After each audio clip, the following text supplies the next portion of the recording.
ഇപ്പൊ കാണാവോ? ശിവ സാറേ, ആ ബിനുവിന്റെ കേസ് ഇപ്പോൾ റീഓപ്പൺ ചെയ്യേണ്ട വല്ല കാര്യമുണ്ട്? ആ സെക്യൂരിറ്റിക്കാരൻ കുറ്റം സമ്മതിച്ചതല്ലേ? ആ സെക്യൂരിറ്റി അങ്ങനെ ചെയ്യേണ്ട കാര്യം എന്താ? അയാളുടെ മോട്ടീവ് ക്ലിയർ അല്ല. മോട്ടീവ് ക്ലിയർ ആണല്ലോ സാറേ.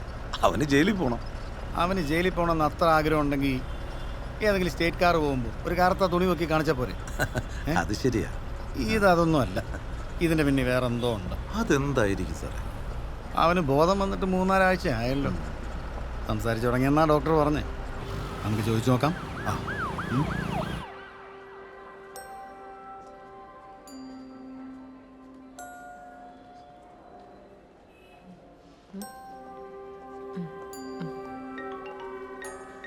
അയ്യോ, Shiva police, Shiva police, Shiva police. Nuts വേണ്ട, വാൾനട്ട് മേടിച്ചു. അതാ ബുദ്ധിക്ക്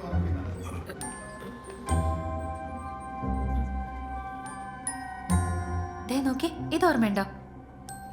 അച്ഛൻ്റെ അമ്മയുടെയും വെഡിങ് ആനിവേഴ്സറിക്ക് എടുത്ത വീഡിയോ.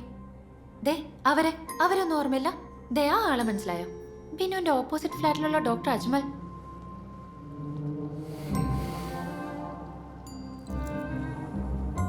ദേ ഇവരെയോ?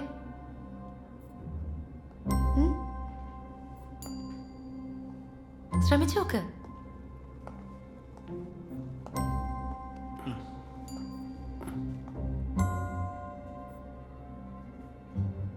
ഈ സ്ഥലം ഓർമ്മയുണ്ടോ? ഇല്ല. ഒന്നുകൂടെ ഒന്ന് ശ്രമിക്കേ. ഒന്ന് പോസേ സർ. ഇതാണ് ബിനുവിന്റെ ശരിക്കും വീട്. ബിനു ജനിച്ചു വളർന്ന സ്ഥലം. ഇവരൊക്കെ ആരാന്ന് ഓർമ്മയുണ്ടോ? ആരാ?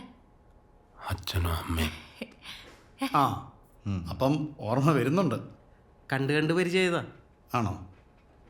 അച്ഛൻ്റെ പേരെന്താ? ദാസ്. ലക്ഷ്മി അമ്മ. ബിനുവിൻ്റെ ഫാമിലി മെമ്പേഴ്സൊക്കെ ഇവിടെ? അച്ഛനും അമ്മയും പുറത്തുണ്ട് സർ. ആണോ? അവരെ നോക്കി. Okay sir. എന്നാൽ പിന്നെ നിങ്ങൾ കണ്ടിന്യൂ ചെയ്യും. എവിടെ? ഇവിടെ ഉണ്ടായിരുന്നു സാർ. ആ ഒന്ന് അങ്ങോട്ടും ഇങ്ങോട്ടും മാറിയിട്ടുണ്ടോ? ആ എടോ ഒന്ന് ടോയ്ലറ്റിൽ പോയിട്ട്. Okay sir. ആഹാ അവർ ഈ ടോയ്ലറ്റിലുണ്ട്. സോറി കേട്ടോ, ജെൻസിൻ്റെ ആണെന്ന് വിചാരിച്ചു. ജെൻസ് ആണല്ലോ. അല്ല, അത് ഒരു എമർജൻസിക്ക് കയറിയതാ. ആ സാരമില്ല. ദാസാറോടെ ഇവിടെ എല്ലാവരും ഫാമിലി ആയിട്ട് ഇവിടെ. ദാസാറേ ഇവിടെ വേണ്ട വേണ്ട, സമയം എടുത്തോ, തിരക്കില്ല. അല്ല കഴിഞ്ഞെങ്കിൽ ഇറങ്ങിക്കോ, ഞാൻ പറഞ്ഞു എനിക്കൊന്നും വേണ്ട. ഇയാളും ഉണ്ടായിരുന്നു. Good morning. ഇതെന്താ? മൂത്രമൊഴിക്കാൻ വാഷ് ബേസിനിലോ? ഫ്ലഷ് വർക്ക് ചെയ്യുന്നില്ലായിരുന്നു. ഓ, ഈ സാധനം ഇവിടെ ഇരിപ്പുള്ള ഇവനെന്തിനാ വാഷ് ബേസിന്? ഇതാരാണെന്ന് ഓർമ്മയുണ്ടോ? ഓർമ്മയില്ല. തന്റെ ചെറുപ്പകാല. ആ റൈറ്റിൽ നിൽക്കുന്ന ബിനു, ഇപ്പുറം നിൽക്കുന്ന ചേട്ടൻ. യഥാർത്ഥത്തിൽ ബിനുവിന് എന്താ സംഭവിച്ചതെന്ന് നമുക്കറിയണ്ടേ? വേണ്ടേ? വേണം, വേണം വേണം. തീർച്ചയായിട്ടും വേണം അല്ലേ? ആ പക്ഷേ സാർ, നമ്മൾ ഇവിടെ നിന്ന് സംസാരിക്കണ്ടല്ലോ, പുറത്തുനിന്ന് സംസാരിക്കാം. അല്ല, നിങ്ങൾ സമയമെടുത്തു, ഞാൻ ഇറങ്ങിയേക്കാം. ബിനുവിന് എന്ത് പ്രോഗ്രസ് ഉണ്ടെങ്കിലും അതോടനെ എന്നെ അറിയിക്കണം. മനസ്സിലായോ? ശരി, എന്നാ നിങ്ങൾ കണ്ടിന്യൂ ചെയ്തു. വേടോ.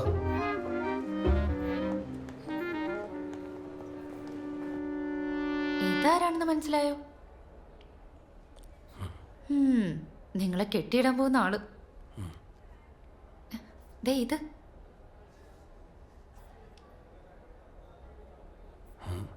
മനസ്സിലായില്ല. നിങ്ങൾക്കൊരാളെ പോലും ഓർത്തെടുക്കാൻ പറ്റണില്ലേ?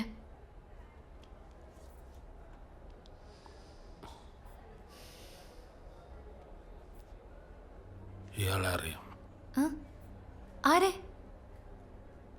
എന്നാ പറ, പേരെന്താ? പേരറിയില്ല. സാരില്ല, നമുക്ക് വേറെ 2-3 ഫോട്ടോസ് നോക്കാം. നോക്ക. ഇത് കുഴപ്പമില്ല. എന്തായാലും അത്ര മനസ്സിലായില്ലേ?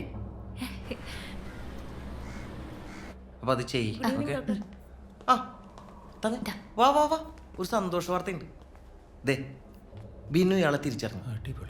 ഇയാളറിയോ നോക്കി. ഒന്ന് രണ്ട് തവണ ഇവൻ്റെ കൂടെ കണ്ടിട്ടുണ്ട്. ആ, ഇയാളിപ്പോ എവിടെയുണ്ട്? ഇയാള് വിദേശത്ത് എവിടെയാണ്, കൃത്യമായിട്ട് എവിടെ ഒന്നും അറിയില്ല. Oh I see. എന്തായാലും it's a better sign. Binu അവൻ്റെ ഓർമ്മയിലേക്ക് കാലെടുത്ത് വെക്കുന്നതിൻ്റെ സൂചനയാണ്. സന്തോഷായില്ലേ? ആ ദാ. ചേട്ടൻ ഇതല്ലാതെ വേറെന്തെങ്കിലും ഓർത്തെടുത്ത് പറഞ്ഞോ? വേറൊന്നും പറഞ്ഞില്ല. അമ്മ, നിങ്ങളെല്ലാവരും വേണമെങ്കിൽ തിരിച്ച് വീട്ടിലേക്ക് പോയിക്കോ. കുറേ ദിവസമായില്ല ഇവിടെ ഇങ്ങനെ. എനിക്കെന്തായാലും 2-3 ദിവസം ലീവ് ഉണ്ട്. എന്നാ പിന്നെ നമുക്ക് പോയാലോ? എല്ലാവരും ടയർഡല്ലേ? എന്തെങ്കിലും ആവശ്യമുണ്ടെങ്കിൽ വിളിച്ചാൽ മതി, ഞാൻ സഞ്ജുവിനെ അയക്കാം. ആ,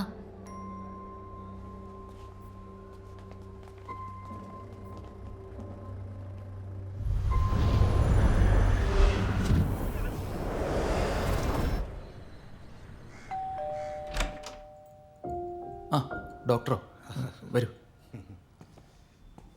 ഗുഡ് മോർണിംഗ്. ഞാനൊന്ന് ഹോസ്പിറ്റലിൽ വരെ പോയിട്ട് വരാം. ശരി. രൂപേഷ് ഡോക്ടർ വിളിച്ചിരുന്നു. ബിനുവിന് ആരെയോ ഓർമ്മ വന്നു എന്ന് പറഞ്ഞല്ലോ. അതൊരു പോസിറ്റീവ് സൈനാണ്. സമാധാനമായല്ലോ.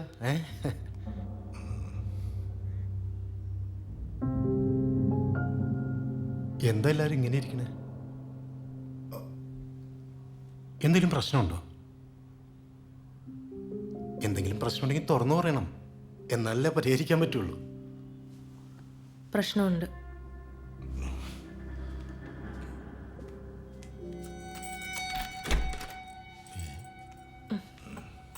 ഡോക്ടർ ഒരു മിനിറ്റ് ഒന്ന് വരുമോ? വാ.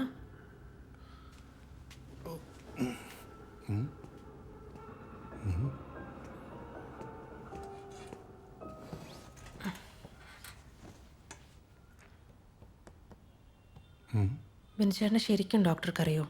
പിന്നെ അതെന്താ അങ്ങനെ ചോദിച്ചത്? ബിനു കുടുംബത്തോടൊക്കെ സ്നേഹമുള്ള ഒരു സ്മാർട്ട് ചെറുപ്പക്കാരൻ. എൻ്റെ അഭിപ്രായത്തിൽ എക്സ്ട്രാ ഡീസൻറ്റ്. ബിനുവിന് എന്താ കുഴപ്പം? ഈ ബിനുചേട്ടൻ എങ്ങനെ എക്സ്ട്രാ ഡീസൻ്റ് ആയെന്ന് ഡോക്ടർക്ക് അറിയോ? എന്താണ് പറ പറ, കാര്യം എന്താ? എന്തു പറ്റി? വിശക്കുന്നോ? എടാ ഞാൻ നിനക്ക് ഓംപ്ലേറ്റ് ഉണ്ടാക്കി തരാടാ. അത്രയ്ക്ക് വിശപ്പാ? ടിങ് ടിങ്. ആ കയറിക്കോ.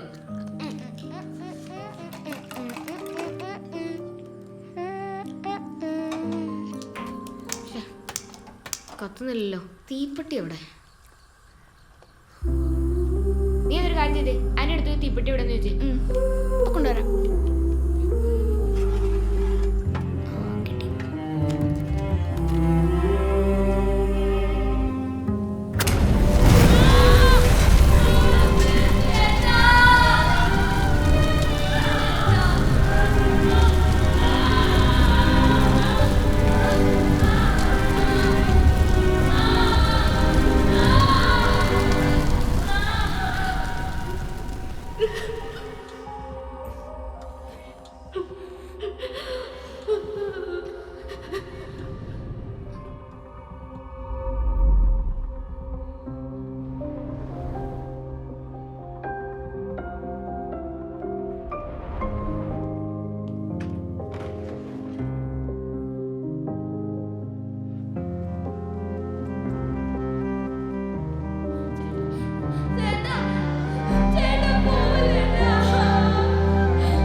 സാറേ, പെൺകുഞ്ഞ.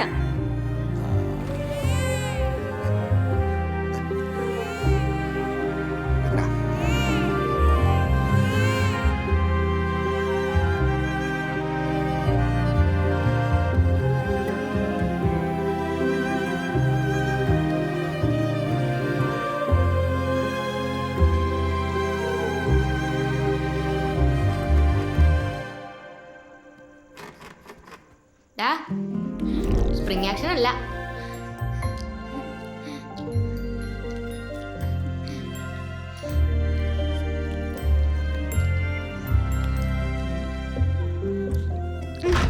എടാ പതുക്കെ, നിനക്കൂടി ഇനി ഉപയോഗിക്കാനുള്ളതല്ലേ. ഞാൻ ഇത്ര നാളീ മുറി ഉപയോഗിച്ച പോലെ നീ പൊന്നുപോലെ നോക്കണേ.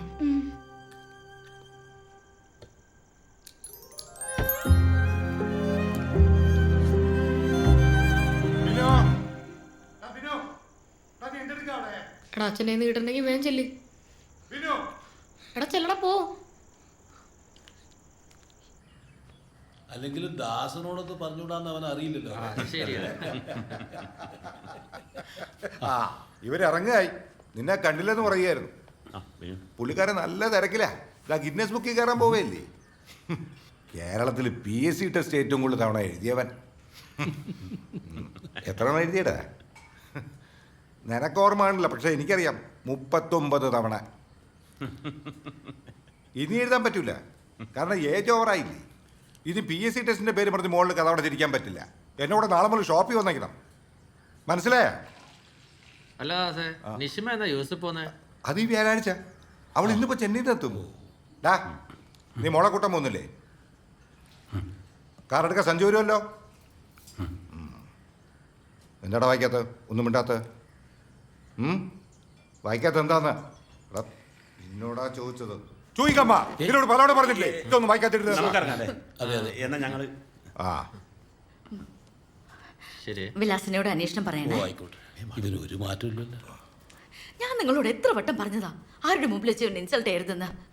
പേടിപ്പിച്ച് വളർത്തരുതെന്ന് ഞാൻ ചെറുപ്പത്തിലേ പറയുന്നതാ. അപ്പൊ എന്താ പറയാ, നമ്മുടെ മോൻ എവിടെയും പിന്നിലായി പോവാൻ പാടില്ലെന്ന്. എന്നിട്ടിപ്പോ എന്തായി? ഇവനെക്കാൾ പിന്നിൽ ഇപ്പൊ ആരെങ്കിലും ഉണ്ടോ? ആ സഞ്ജു വന്നല്ലോ. പഠിപ്പും വിദ്യാഭ്യാസം ഇല്ലെങ്കിൽ എന്താ, ഫിനാലി വിറ്റ് 4 കാശുണ്ടാക്കുന്നുണ്ട്. കണ്ട് പടിയടാ. കൂടെ ഡ്രൈവിംഗ് പണി എടുക്കുന്നു ഇവിടെ ഒരുത്തൻ. അമ്മേ, ഞാൻ 2 മിനിറ്റ് ലേറ്റായോ? വരുന്ന വഴി കുറച്ച് പ്രോഡക്ട്സ് ഒക്കെ എടുക്കാനുണ്ടായിരുന്നു. ഡാ വിനു, ഇറങ്ങല്ലേ? ഇനി ലേറ്റാ നിഷിമയുടെ വായിരിക്കുന്ന കണ്ടി കേട്ടോ. വണ്ടി ഇവനെ കൊണ്ട് തൊടിക്കല്ലേ. ഇല്ലച്ചാ, ഒന്ന് അനങ്ങി നടക്കടാ. എന്തിനാ എനിക്ക് ലൈസൻസ് ഒക്കെ ഉള്ളതല്ലേ, വണ്ടി തുടിക്കാതെ എങ്ങനെയാ കൈ തെളിയുന്നത്?